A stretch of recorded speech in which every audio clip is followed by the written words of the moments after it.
Hello guys, welcome back to my channel.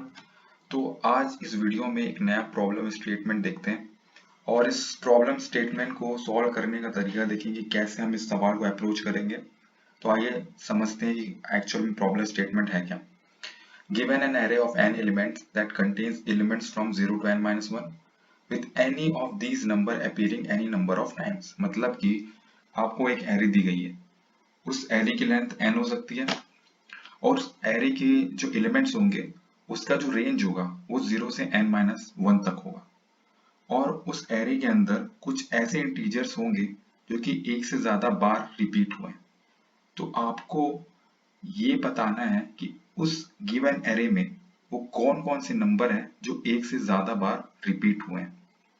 तो example देख लेते हैं, आपको ज्यादा अच्छे से समझ में आ जाएगा। तो अगर इनपुट दिया हुआ है n इक्वल टू 7, मतलब कि एक ऐसा एरे जिसका लेंथ 7 है, जिसमें 7 इंटीजर्स है। ओके, सो ऑब्वियसली उस एरे का जो रेंज है वो 0 से 6 होगा, 7 भी नहीं होगा क्योंकि यहाँ गिवन स्टेटमेंट है हमारा। और ये एरे है आपका 1 2 3 6 3 6 1। तो यहाँ देख के समझ में आ जा रहा है कि 1 3 6 जो है एक से ज्यादा बार रिपीट हुआ है। तो इसको सॉल्व कैसे करना है, कैसे करेंगे इसको सॉल्व। एक तो तरीका यह है कि कोई भी एरे है और उस एरे में जो इंटीजर्स मौजूद हैं उसकी अगर फ्रीक्वेंसी पता करना हो तो सीधा सीधे हम क्या करेंगे, हैश मैप लगा देंगे। हैश मैप में हर एक इंटीजर को एज ए की ले लेंगे और उसके करस्पॉन्डिंग इंक्रीमेंट करते जाएंगे। तो हम लोग को पता चल जाएगा कि ये नंबर जो है उस गिवन एरे में वो रिपीटेड है। लेकिन क्या बोलते हैं, इस सवाल में हमको एक कंस्ट्रेंट दिया हुआ। इसमें एक कंस्ट्रेंट ये है कि आपको स्पेस कॉम्प्लेक्सिटी जो है वो कांस्टेंट रखनी है। हालांकि जो स्पेस कॉम्प्लेक्सिटी आप जो लगा रहे थे हैश मैप में और जो टाइम कॉम्प्लेक्सिटी आ रही थी वो O ऑफ n ही थी, लेकिन यहाँ पे आपको स्टेटमेंट में इस कंस्ट्रेंट जो दिया गया है इस प्रॉब्लम स्टेटमेंट में वो है O of n time complexity और स्पेस कॉम्प्लेक्सिटी होगी कांस्टेंट। इसको मैं लिख लेता हूँ एंड स्पेस कॉम्प्लेक्सिटी आपकी हो जाएगी कांस्टेंट। ओके, तो हैश मैप वाला तो अप्रोच नहीं लगा रहे अपन क्योंकि टाइम सॉरी जो कंस्ट्रेंट दिया गया है इस क्वेश्चन में वो ये है। अब कैसे सॉल्व करेंगे, तो जब कभी भी किसी क्वेश्चन को आप अप्रोच कर रहे होते हो ना, तो आप एक क्वेश्चन को कम से कम 5 या 6 बार पढ़ना। आपको वहीं से हिंट लग जाएगा कि ये क्वेश्चन किस तरीके से आपको सॉल्व करना है। तो हम क्या करेंगे, इस क्वेश्चन में जो गिवन हिंट है उसको पकड़ेंगे और उसका एडवांटेज लेके इस सवाल को अप्रोच करेंगे। तो इस सवाल में क्या हिंट दिया गया है, हिंट ये है कि इस कोई भी गिवन एरे है उसका रेंज जो होगा ना वो 0 से n-1 तक का होगा। मतलब अगर n इक्वल टू 7 है तो इस एरे में जो भी इंटीजर्स होंगे वो 7 से छोटे ही होंगे। हालांकि कोई भी नंबर एक से ज्यादा बार अपीयर हो सकता है लेकिन 7 से छोटे हो जाएंगे। इसका मतलब क्या है, इसका मतलब ये है कि मैं कोई भी इंटीजर को लेके उस इंडेक्स पे जा सकता हूँ। ठीक है, इसको थोड़ा और एक्सप्लेन करता हूँ, सिंप्लीफाई करता हूँ तो बेटर समझ में आएगा। मैं ये कह रहा हूँ कि कोई भी इंटीजर कैसे पता करेंगे कि वो डुप्लीकेट एक से ज्यादा बार अपीयर हुआ है। तो इसको इस तरीके से समझते हैं कि मान लेते हैं कि आप एक कोई जगह गए, प्लेस ए, प्लेस ए पे आप जा चुके हो। फिर आपको कोई फ्रेंड बोलता है चल तेरे को एक जगह ले जाता हूँ मैं, तो वो आपको फिर से वही जगह ले जाता है प्लेस ए में। तो आप क्या बोलते हो उसको, आप बोलते हो ना कि मैं तो यार यहाँ पे आ चुका हूँ करके। तो जब आप ये बोलते हो तो आपको कैसे पता चला कि आप वहां पे आ चुके हो, क्योंकि उस दुकान का नाम होता है, कोई मार्किंग होती है, राइट। तो आप कोई का साइन होता है जिसके थ्रू आप पहचानते हो कि मैं इस जगह पे आ चुका हूँ करके। तो सिमिलरली यही चीज करना है हमको, हमको दोबारा उसी प्लेस पे जाना है ताकि हम लोग को पता चल सके। अब वो पता करने के लिए हम क्या करेंगे, हमको मार्किंग करनी पड़ेगी। हमको कैसे पता चलेगा कि हम यहाँ आ चुके हैं करके। तो सिमिलरली ये जो अप्रोच है हम यहाँ पे भी लगाएंगे। तो क्योंकि यहाँ पे हम लोग को बोला गया है कि जो इंटीजर का रेंज है 0 से n-1 तक का है, इसीलिए हम जो भी इंडेक्स में जो इंटीजर है उस इंटीजर वैल्यू को लेके किसी भी इंडेक्स पे जा सकते हैं। तो हम एक फॉर लूप लगा लेंगे, ठीक है। फॉर लूप लगा लिया अपन 0 से n-1 तक। पहले क्या होगी, i इज इक्वल टू क्या होगा, i इज इक्वल टू 0 हो जाएगा। i इज इक्वल टू 0 पे क्या है, 1 है, ठीक है। तो जैसे ही हम लोग को पता चलेगा 1 हम लोग को मिल गया, तो हम क्या करेंगे, सीधा सीधा 1 इंडेक्स पे चले जाएंगे, ठीक है। 1 इंडेक्स पे क्या मिला मेरे को, 1 इंडेक्स में मिला मेरे को 2। अब मैं देखूंगा यहाँ पे जो वैल्यू 2 है वो क्या नेगेटिव है, नहीं है नेगेटिव। अगर नहीं है तो मैं नेगेटिव कर दूंगा। ये मैं क्यों कर रहा हूँ, ये मार्किंग करने के लिए। ये जैसे ही पूरा फॉर लूप खत्म होगा ना तो आपको समझ में आ जाएगा मैं क्या कर रहा हूँ, ठीक है। अब क्या होगा, i इज इक्वल टू 1 हो जाएगा, ठीक है। i इज इक्वल टू 1 हुआ। 1 पे क्या है, -2 है, ठीक है। 1 पे -2 है, इसकी क्या करेंगे, एब्सोल्यूट वैल्यू निकालेंगे। क्यों, क्योंकि वैल्यू नेगेटिव है और कोई भी नेगेटिव वैल्यू का कोई इंडेक्स होता नहीं है एरे पे। तो एब्सोल्यूट वैल्यू निकालेंगे। एब्सोल्यूट वैल्यू ऑफ 2 क्या हो जाएगा, 2 हो जाएगा, 2 लिख देता हूँ, ठीक है। अब 2 इंडेक्स पे, 2 इंडेक्स पे जाएंगे अपन। 2 पे क्या है, 3 है। 3 क्या है, नेगेटिव है पॉजिटिव है, पॉजिटिव है, तो उसको नेगेटिव कर देंगे। अब क्या हुआ, i इज इक्वल टू क्या हुआ, i इज इक्वल टू 2 हो गया। i इज इक्वल टू 2 हो गया। 2 पे क्या है, 3 है, -3 है, इसकी एब्सोल्यूट वैल्यू निकाले।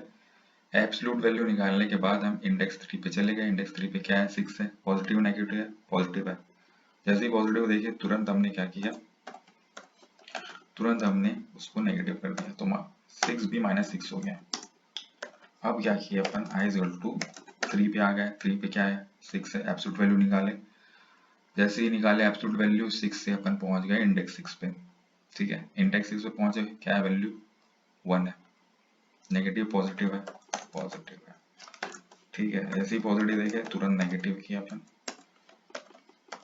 i इज इक्वल टू 4 हो गया। जैसे ही 4 हुआ चेक किए क्या है वैल्यू, यहाँ पे 3 है, ठीक है। एब्सोल्यूट वैल्यू निकाले।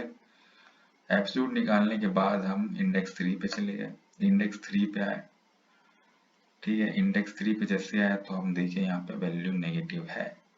इसका मतलब क्या है, इसका मतलब ये हुआ कि मैं यहाँ पहले आ चुका था, ठीक है। अब यहाँ पे देखिए, जब i इज इक्वल टू 2 था तो इस इंडेक्स पे i इज इक्वल टू 2 पे वैल्यू 3 है, ठीक है।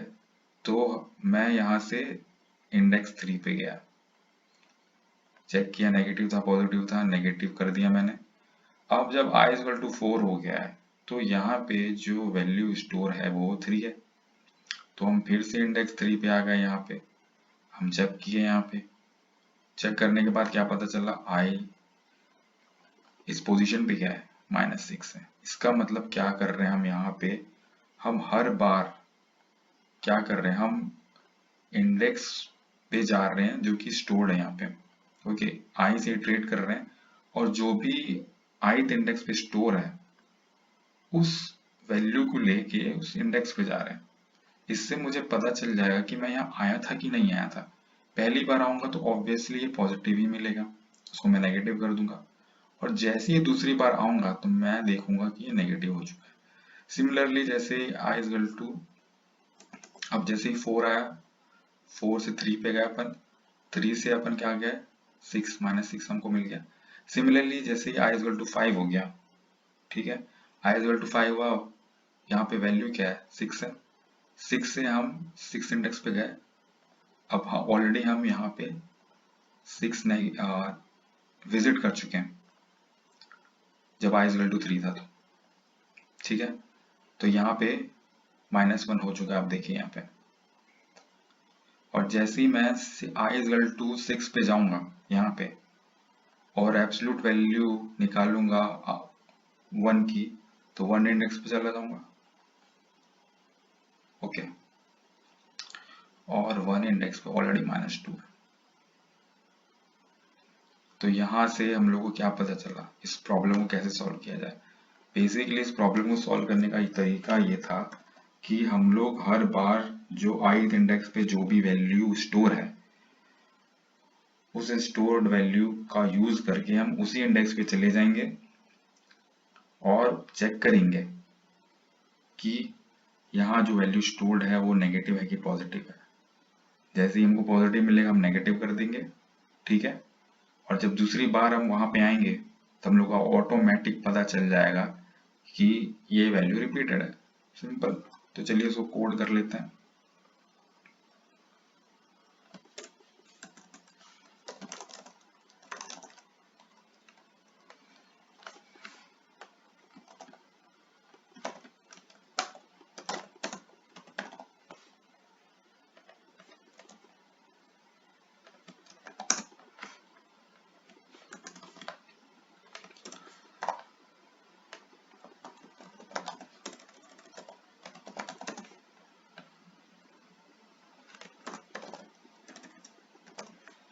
सीधा फॉर लूप लगाते हैं अपन,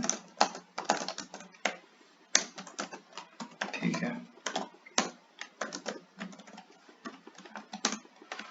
फॉर लूप लगा लिया अपन ने। अब क्या करेंगे, हर बार ith इंडेक्स में जो भी स्टोर है उसका एब्सोल्यूट वैल्यू निकाल के वहां नेविगेट करेंगे, ठीक है। तो इफ एब्सोल्यूट वैल्यू जो भी होगी array of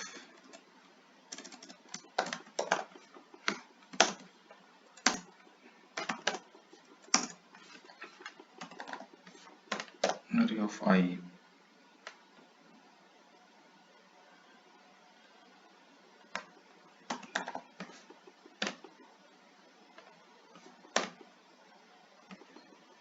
very smaller than 0 हुआ, ठीक है। तो अपन वो वैल्यू प्रिंट करा देंगे।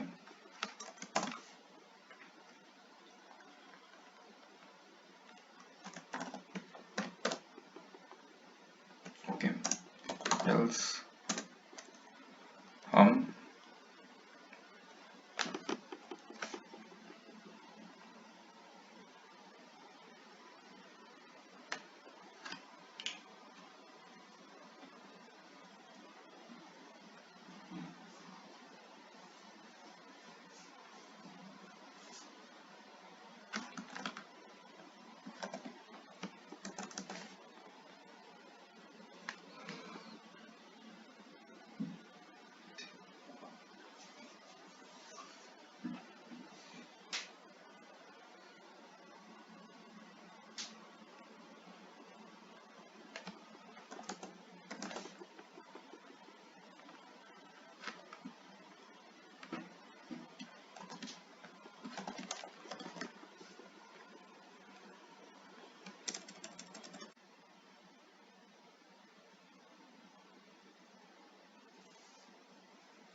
सी, आपने देखा हमने इस गिवन एरे में 136 जो थे वो रिपीटिंग थे, तो यहाँ पे 361 रिपीट प्रिंट हो रहा है।